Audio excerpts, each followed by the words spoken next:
This is not the most efficient hybrid in real-world driving, but without a doubt, it's the most fun, affordable fuel sipper you can buy in America today. With a quicker 0 to 60 time than a Civic Si and over 40 miles per gallon as long as you're treating the accelerator pedal gently. The sticker price, that's also pretty decent, starting at $30,100 for the sedan, going on up to a fully loaded hatchback model at $34,755. Again, including destination.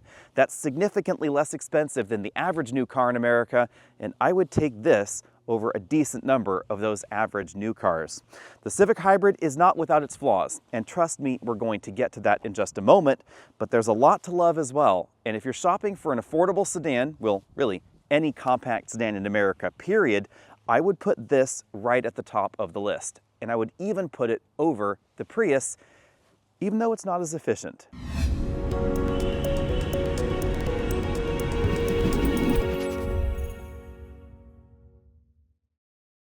I'm sure you've all seen a Civic before, so I won't spend too much time talking about the design. The big thing to know is that Honda decided not to make it look different than the rest of the Civic lineup. We get reflector LED headlights here. These are not my favorite in the segment. I'd say they're about segment average in terms of performance.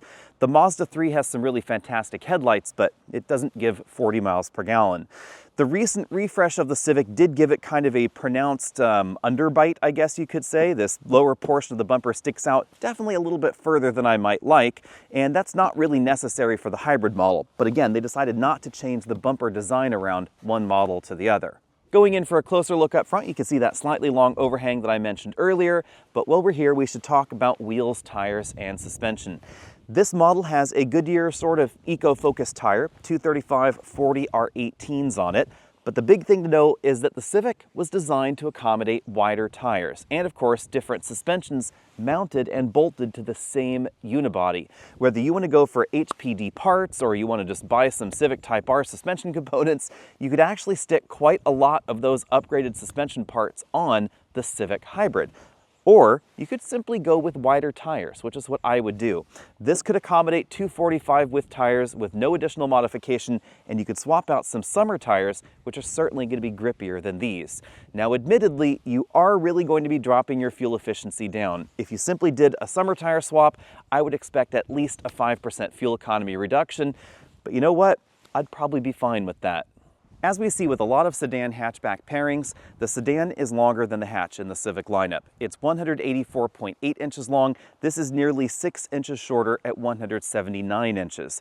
But importantly, the interior dimensions as far as passenger space are almost identical. We find the exact same legroom, the same wheelbase, and the same headroom numbers front and rear. Same headroom in the back, yes, and that's because this really is more of a sportback or a liftback than a traditional hatchback design. And often a hatchback like a Volkswagen Golf would give you more headroom in the back. Here, we have very much the same roofline profile, except that instead of a trunk, we have this sportback lid. Now, this is going to be easier to park without a doubt than the sedan, especially if you have a really tight parking situation at home, but you don't lose any cargo practicality. In fact, you gain it. This has nearly twice the cargo capacity that we find in the sedan, and a more practical way to access that cargo, I think, with the hatch, especially if you're the kind of person that maybe wants to go to Best Buy and buy a big TV or go to Home Depot and buy a barbecue. You could easily put that in here, and you couldn't in a Civic sedan. Out back, we have what I would call a bit of a missed opportunity. I had really hoped that in the sport touring hybrids that Honda would give us full LED taillight modules, but sadly we don't have those. So the backup lights and the turn signals are incandescent, although the brake lights and the parking lights, those are LEDs. I think they missed an opportunity to dress this up and compete a bit more directly with something like the Mazda 3, which is often seen as a more premium option in this segment.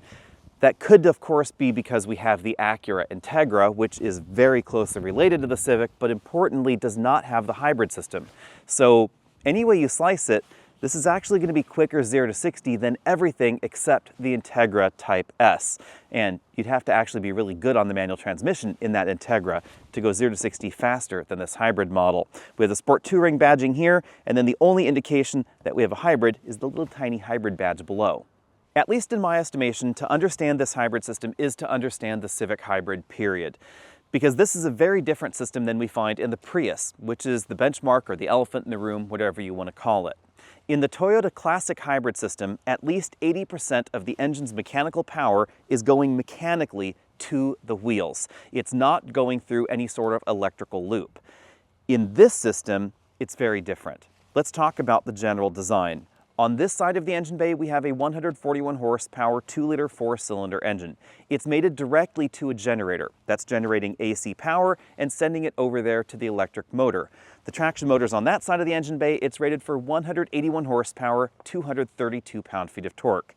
The best way to think of the Civic Hybrid is that at speeds below about 42 to 45 miles an hour, or anytime you floor it, this is an electric car.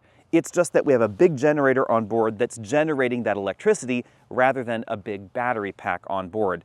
And that's why the Civic Hybrid drives the way that it does. The observant among you might notice that the 181 horsepower motor is directly connected to the wheels, so you might be wondering, when does 200 horsepower happen? Because that's what Honda says the system total of this vehicle is.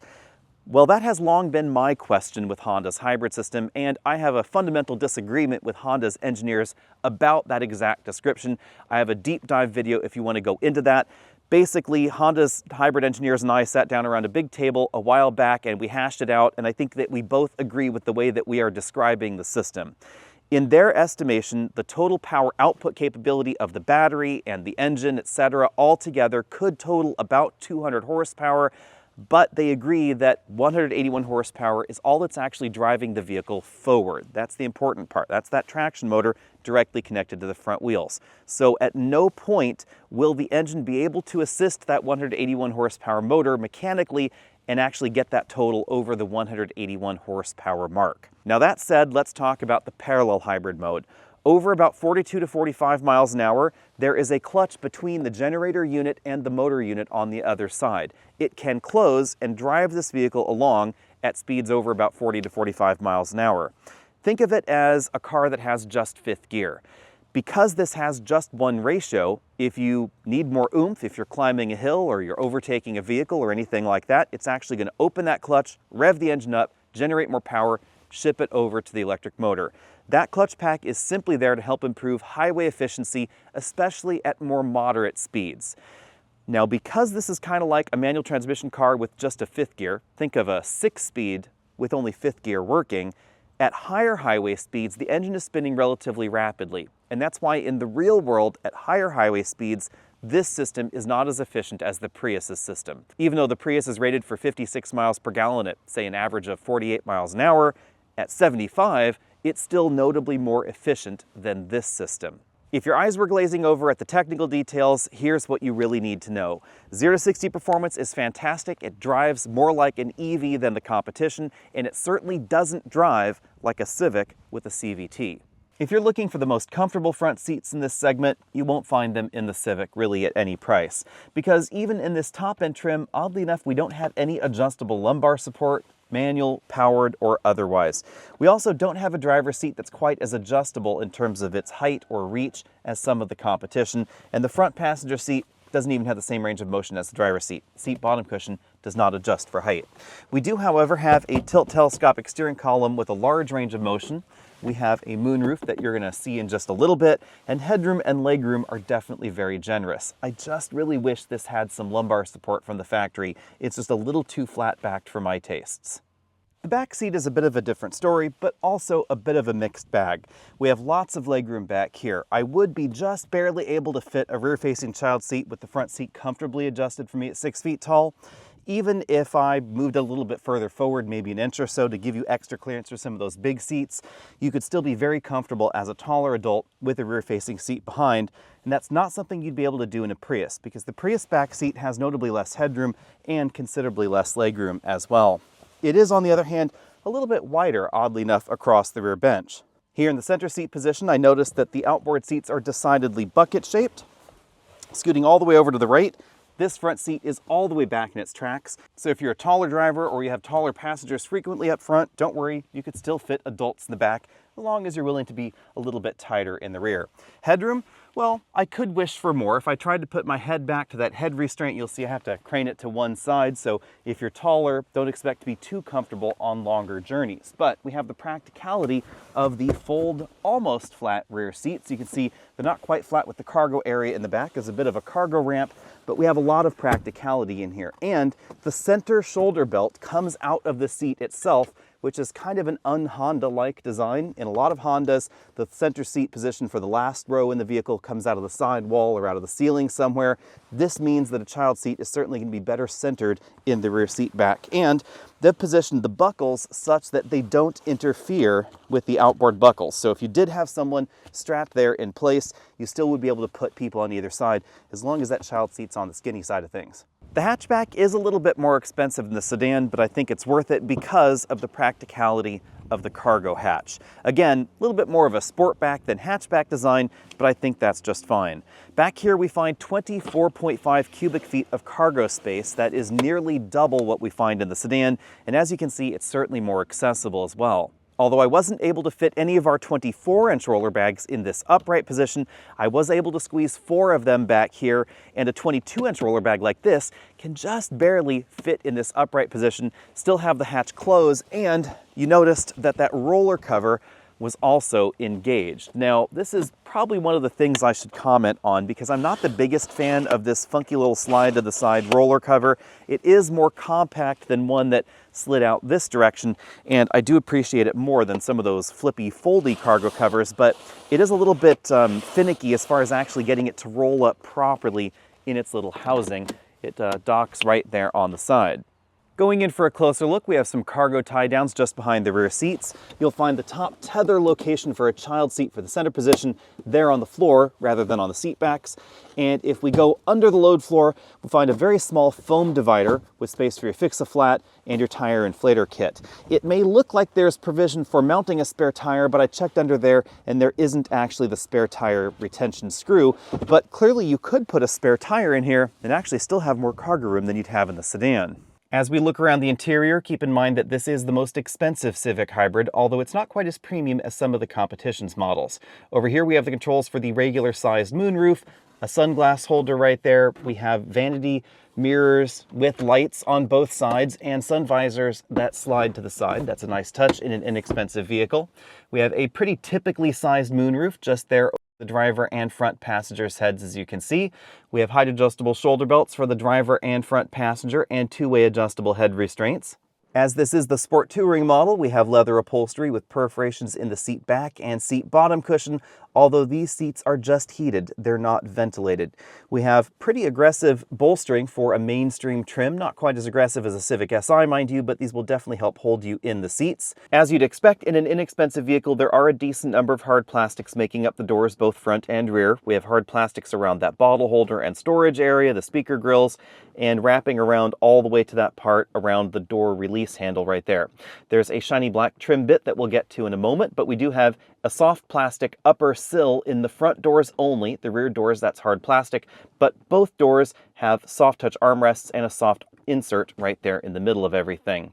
Now, speaking of the shiny black plastic, this kind of plastic does scratch pretty easily. It also gives you a little bit more glare than I might like, but fortunately Honda gives us a different plastic design right there around the window switches and the lock and unlock button.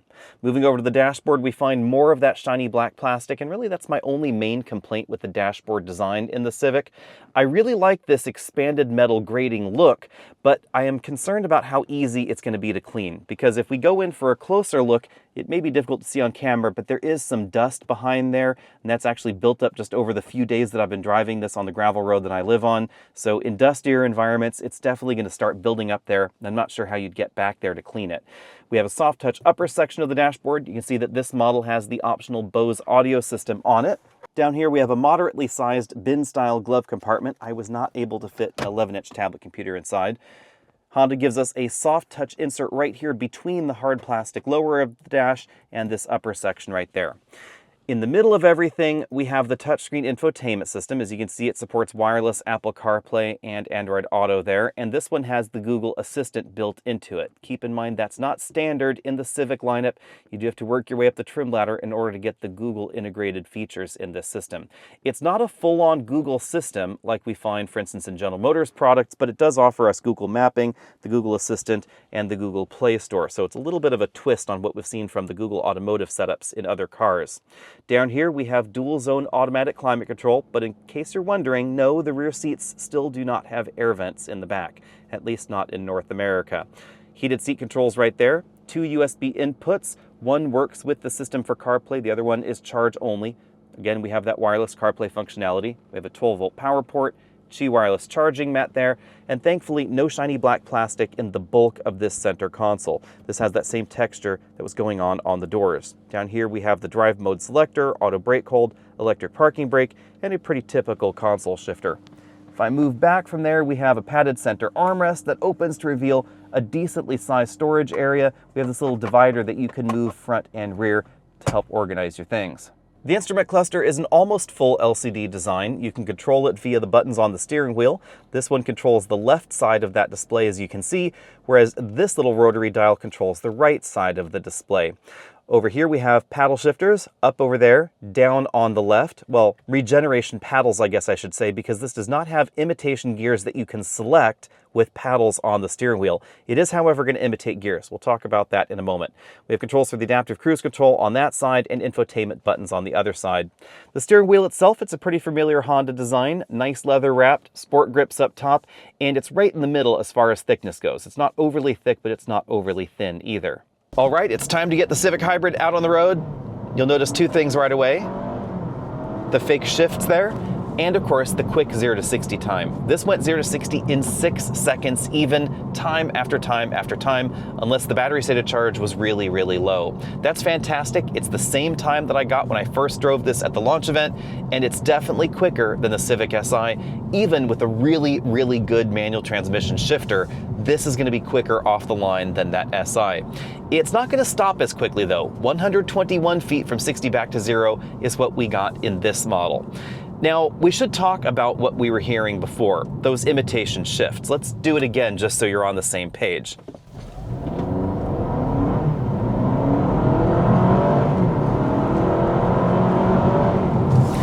The car actually shifts about 3 times in order to get to 60. Well, shifts in air quotes, because there's no transmission, so there's nothing to shift. This is not like a Honda CVT, where they are actually changing the ratio between the engine and the wheels. In this vehicle, all they're doing is cutting fuel to the engine, having it rev down, and then reestablishing the fuel, and then having the engine rev back up. I mean, it might not be an actual fuel cutoff, but you know what I mean. They're closing the throttle, opening the throttle, etc. That's what's going on. Now, in that process, the generator is not generating as much power because the engine's not spinning as quickly. So you are getting an actual power profile, I guess, that you would see in a traditional automatic transmission vehicle. That's what helps kind of feel like a shift. But it's odd because this would go faster 0 to 60 if it didn't do that, and it would probably be a little bit more efficient, generally speaking, if it didn't do that either. Now, in more regular driving, like say we're just driving on this road here, it's not going to feel like that. It's going to feel more like a, air quotes, CVT there, or more appropriately, again, more like an electric car.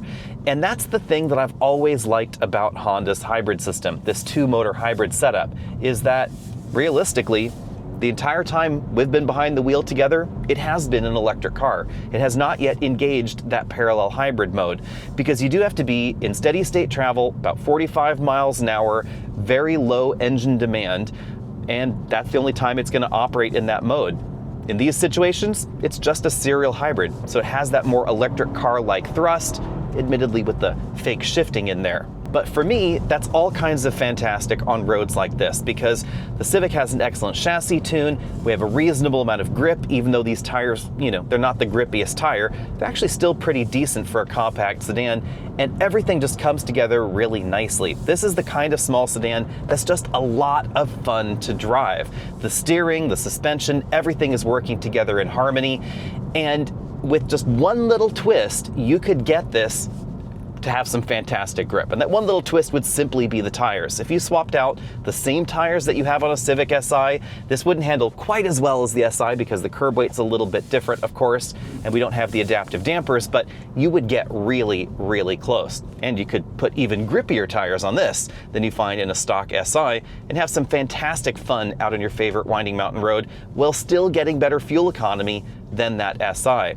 I actually am kind of surprised that Honda didn't decide to make an even sportier version of the hybrid Civic, because I think this would really work well. Or put this in the Acura Integra, because I think that would also work fantastic in that Acura model. This is just a fun hybrid system. And that's why perhaps the best way to describe the Civic Hybrid is this is a vehicle with a lot of potential, and potential that's going to be really easy to tap. It's a lot harder to improve the 0 to 60 time in a vehicle from the factory, but no problem at all. Just stick and grip your tires on here. Nobody's going to give you any troubles if there is a warranty problem or anything like that for simply swapping in summer tires. Now, clearly, that is going to have an impact on the fuel efficiency. Despite the 40 series tires, on a gravel road like this, I think the ride quality is well polished. We do feel some of the smaller imperfections coming through, and if we guide ourselves over to these potholes, you'll definitely feel those potholes in the cabin. But compared to the competition, I think it's actually a really well done setup. You will find a little bit softer of a suspension tune in the Toyota Corolla. We'll get to that Corolla, of course, in the comparison section, but versus the bulk of the competition, especially anything that has more of a sporty design, sort of like the Civic Si, this has a fantastic ride to it. I'm going to give this actual score an A- because you are going to find more comfortable options, of course. And bear in mind that if you wanted a more comfortable ride, you could always get different wheels and put taller aspect ratio tires on your car, and that is going to help smooth out especially things, again, like these potholes on the road. Back out on the paved road, I measured 71.5 decibels in here at 50 miles an hour. This is one of the quieter options in the compact sedan segment, definitely quieter than the last Corolla that we drove. On the other hand, fuel efficiency is definitely better in that Corolla Hybrid. And that would include even the Corolla all-wheel drive hybrid, because you can get a rear motor in that Corolla, something that Honda is not offering in the Civic. That is something I would love to see maybe in the future as well.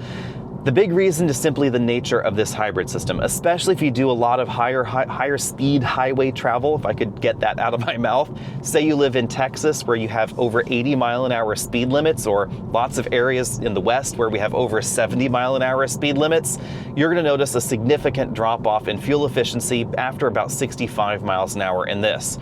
Between 45 and 60 miles an hour, this is very efficient, actually quite similar to the Toyota Corolla Hybrid. But above those speeds, that's where things start to level off. Now, on the other hand, this is always going to be a lot swifter and a lot more fun than those other hybrids. So as much as I might gripe about that average, let's scroll along here and see what we've been averaging. We've been averaging 40.2 miles per gallon over this week of mixed driving. You know what? I don't care, because you could get 20 miles per gallon better efficiency in the Prius, but it's not going to be as much fun. Yes, it's the best looking and sportiest Prius we've ever had, but it's not this level of sporty, not this level of fun. Now, if you're doing a lot of city driving, a lot of stop and go, slow and go driving, you're never out there on the highway going 70 miles an hour, you could probably get upwards of 45 to 47 miles per gallon in this vehicle. You just have to treat it gently.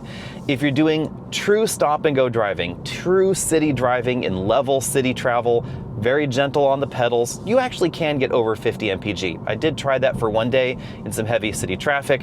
That is definitely possible. But the average American doesn't commute in situations like that.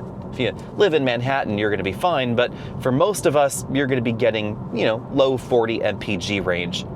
Now to the nitty-gritty. The Civic Hybrid is definitely going to be more expensive than a regular Civic, but it's also more expensive than some of these other hybrid options you might be cross-shopping. $30,100 is where it starts. That's a decent bump over the base Civic at $25,004, although keep in mind, you cannot get a base Civic with the hybrid system.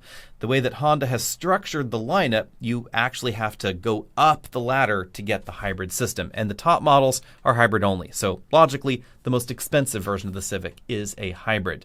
The hatchback, it's $1,200 extra, and it's $1,200 well spent. I think I like the looks of the hatchback better. It's also significantly more practical, and aside from that $1,200, there's really no downside. The Corolla, though, it's quite a bit less expensive, $23,935 starting, with the hybrid starting about $4,000 or $5,000 less, depending on exactly which options you choose, and of course what kind of deal you get on the dealer lot. And seemingly, there are more deals to be found on the Corolla than on the Civic. Interestingly, the Civic Hybrid is actually more expensive than a Prius, and that's not something that we used to find. But over the last maybe 5-10 years or so, Honda has continued dialing their price tags up a little bit faster than some other car companies. So whereas Corolla and Civic used to really be neck and neck in MSRP, they've really started to diverge from one another. We don't necessarily know what the future holds, but we do know that we should expect to see a new Elantra coming sometime in the next year or two. We don't know exactly what's going to go on under that hood, but I suspect it's probably not going to get a new hybrid system because Hyundai doesn't have anything in their small vehicles that we've heard of that would really compete performance-wise with the Civic Hybrid. So it's probably going to be a rehash of the hybrid system that we find in that model today, which means it's really going to be focusing on fuel efficiency. Interestingly, in this segment, the Elantra Hybrid is the one with the best efficiency out on the highway.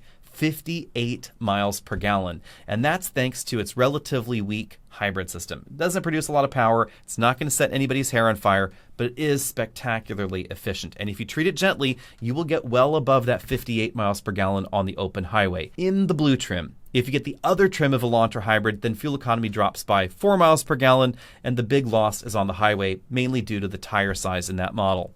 The Elantra, even though it has that boxy, angular sort of thing going on that Hyundai's been playing with lately, it has more regular sedan looks, I would say, than a Prius for sure. And I think I like the front-end design a bit more than what we see in the Civic. The Civic Hybrid, well, the Civic in this generation just got a redesigned nose, and I'm not the biggest fan of it. It kind of looks like a dustbuster from some angles, and I think the Elantra is just a little bit more visually interesting. But the Civic is way, way, way more fun to drive. And here's where you really have to make a decision. Do you want 50 or 60 miles per gallon out on the highway, or do you want 40 miles per gallon on the highway and something that is significantly quicker, 0 to 60, and just an absolute hoot to drive? For me, I'd give up 20 miles per gallon to get the hoot to drive, but there's still a place for that Elantra, I would say. Now, also, a little bit more fun than you might expect is the new Prius. That will get you 57 miles per gallon combined, but actually not quite the same fuel economy as that Elantra on the open highway. It's actually 2 miles per gallon lower. The big advantage to the Prius is city fuel economy. So if you really do a lot of stop and go and slow and go driving, the Prius is definitely the most efficient in this segment. It's also really smooth thanks to the design of the drivetrain, and surprisingly quick these days, but not as quick as the Civic. That's thanks to a new hybrid system making 194 horsepower, which is more powerful than the Corolla Hybrid. Why we don't get the same hybrid system in these models, I will never understand. But if you get all-wheel drive in the Prius, you actually get a few more horsepower, up to 196. Not a big bump, but it helps compensate for the added weight of that electric motor. And that's one big reason to get the Prius over the Civic, is that rear electric motor. But aside from that, I think I'd rather have the Civic. It's more fun to drive. The cargo area is more practical. Yes, the Prius still has that big hatch in the back, but its recent redesign has actually really dramatically lowered the cargo practicality in the Prius. And now the Civic is simply better in the back. If you like the Starship's futuristic-y design, whatever you want to call it, in the Prius inside, I'm not exactly the biggest fan of the interior, but, hey, you do you.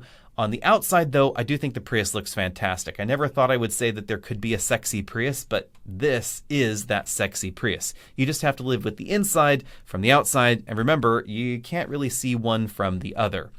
On the Corolla, we have a lot less power, 138 horsepower in this model. Again, not the same hybrid system that we find in the Prius, which is part of why it doesn't get fuel economy as good as the Prius. You'll end up at 50 miles per gallon in the Corolla, which is nothing to sneeze at, and better fuel economy on the highway than we find in the Civic. On the other hand, the handling, the performance, nothing is the equal of the Civic, so I'd just skip over the Corolla unless you're looking for the most reliable thing in this segment. That seems to be the Corolla, all-wheel drive, available in the Corolla. But interestingly, not in the top-end trim. You have to get the mid-level SE trim in order to actually get some of those features that you might want and the all-wheel drive option. Now, if you are considering something just a little bit off the beaten path, you might want to check out the Kia Niro. The Niro is not going to be any faster than the Elantra. It's the same hybrid system. But because it's the same hybrid system in a hatchback, we get a lot of increased cargo practicality, especially that big boxy practicality in the back. If you want to grab a barbecue from Home Depot, shove it in the back, and close the hatch, you can do that in a Niro. You could shove it in the back of the Civic, but you're probably not going to be able to close the hatch. The Niro is also really well priced, starting at $28,395, but you have to give up a few MPGs in order to get the hatchback practicality. So it goes from 58 miles per gallon out on the highway down to 45 miles per gallon on the highway for 49 miles per gallon combined. Oddly enough, you're still going to get better fuel economy in the Niro than in the Civic at freeway speeds that most people are going to be driving, 70, 75 miles an hour. But remember, it's a boxier vehicle than the Elantra, little bit heavier depending on the version you're looking at, and it still doesn't have a lot of power. So it's basically going to be a slug. It's going to be an efficient slug and a really practical slug, but it's not going to be quick for sure. And that's why, as much as I might complain about some features and functions and lack of features and functions on the Civic Hybrid is just a fantastic car. And if I were shopping in this segment, either I would get the Civic or I would get one of these other options and keep thinking about why I probably should have bought the Civic. Yes, fuel economy is not going to be as good. Yes, significantly not as good at 75 or 80 miles an hour versus basically all these other options. But it's going to be so much more fun to drive than these other options that I'm willing to A, pay more for it, and B, pay more for it constantly because of that lower fuel efficiency. Let me know what you think about that down there in the comment section below. I've been a little bit skeptical about Honda's two-motor hybrid system in some of their vehicles. In the CR-V, I'm a bit disappointed because the fuel economy really could be better. Check out the RAV4. Performance, not too much different. But it's a different animal. And this hybrid system should not only be in the Civic, it should be standard in the Civic. It would be all kinds of hilarity. I think they should dial the knob up, replace a Civic Si. That almost sounds sacrilegious. I can't believe I said that. But yes, some future 21st century Civic Si could be this system dialed up to 11. They should also jam it in a few Acuras. Anyway, let me know what you think about that down there in the comment section below. And what would you pick if you were shopping in this segment? Or if you have recently shopped in this segment, are you sad that you didn't pick that Civic Hybrid? See all of you later.